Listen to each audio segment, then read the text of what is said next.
car park raves to festivals. I just stopped doing one thing and continued to do the other. Ladies and gentlemen, a round of applause for our guest tonight, Skrillex. I've been making music because it's made me happy ever since I was, I had this harmonica when I was 2 years old, and I always played it. It was always in my mouth. Just probably the most annoying thing anybody's ever heard.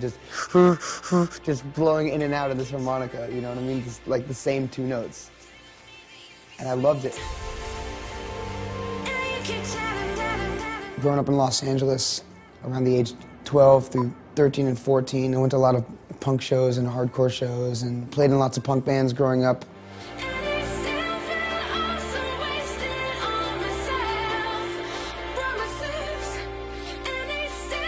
I didn't really understand dance music until, even to me, like Prodigy and stuff like that wasn't dance music to me. Like, I wasn't going to raves. It wasn't until Daft Punk and Justice where I really understood, like, dance floor music, and then it wasn't until Archangel where I really understood dubstep. It was actually going to 12 Planets. He's been throwing a night called Smog in LA for years and years. It was all about the Bay Area.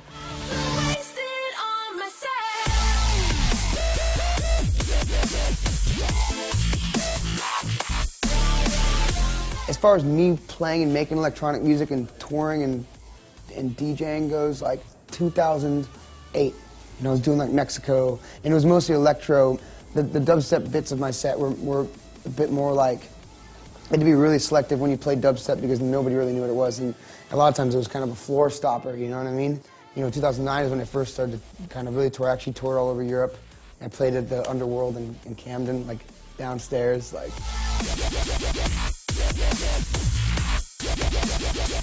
It's definitely changed a lot now that bass music is kind of like now the highlight of a lot of things that are going on, especially in the United States, whereas before it was like you had to really figure out and like tastefully choose the right parts of your set to drop, those sort of records.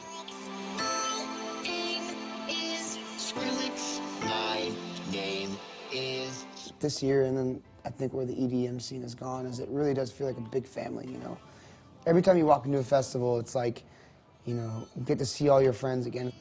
One of the highlights of this year is like, for me, is standing back and just being a fan and really loving this type of music, and then feeling like you're really part of a movement together and with all these amazing people. Sometimes when you're doing fly dates and you're traveling, you're touring, it can get kind of like, it's great, and don't get me wrong, I'm not complaining. It gets really lonely. It's very exhausting, very hard. And you can ask anybody that tours as much as I do. I mean, 322 shows just in 2011.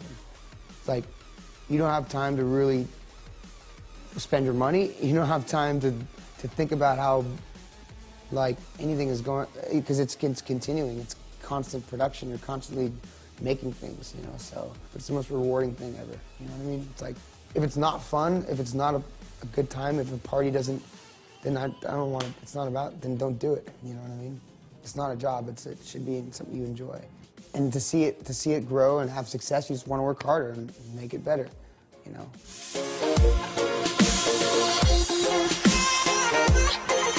Even if you're not working with someone, it's a collaborative motion because you're bouncing off ideas with these machines or these sounds, right? And it's kind of like it starts from one little idea, and you never know where it's like if you're having a conversation with someone and you're like, hey, what about this? If I feel like one melody and I play a certain chord and the sound might inspire something else, a different melody because the sound or whatever. Maybe I'm just making a drum loop. There's no real way it starts. It's just kind of like, I don't know. It's a collaborative thing even when you're alone because you're working with intuitive kind of bits that are almost moving anyway. The most interesting part and the unique part is just that I don't have a studio or anything or even technically a home, So I'm always doing it like headphones and hotel rooms and airplanes. So it's crazy. Like there's no real comfortable studio where I get to sit back and like, which I hopefully one day I'll have.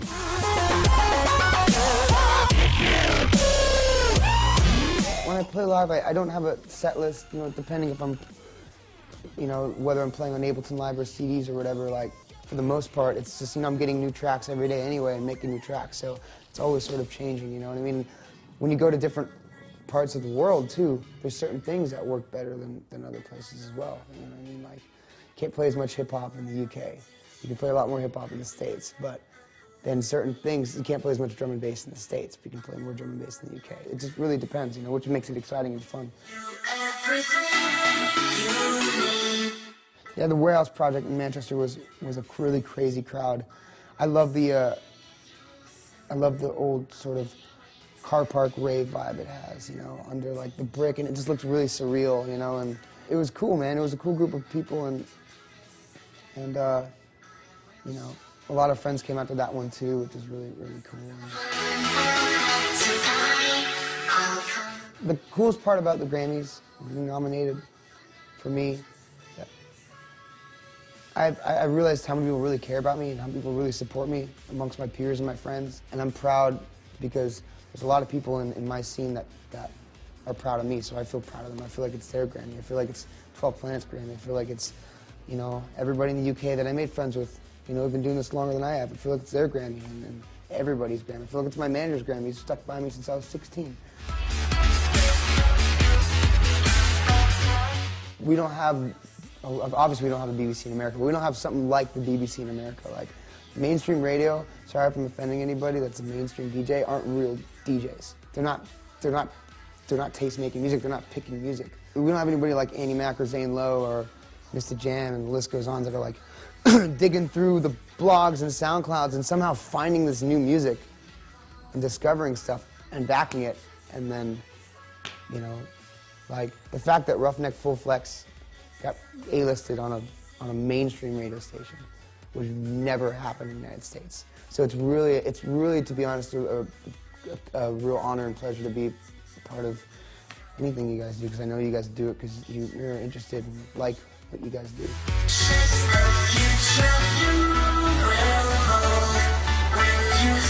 What excites me about the future is that anything could happen. Exciting thing about this ride is it's expect the unexpected. Like, that's been this whole year for us. Anything really can happen, like, as long as you work hard and we keep doing what we're doing. We're working hard, but we'd be working hard anyway because we love the music, right?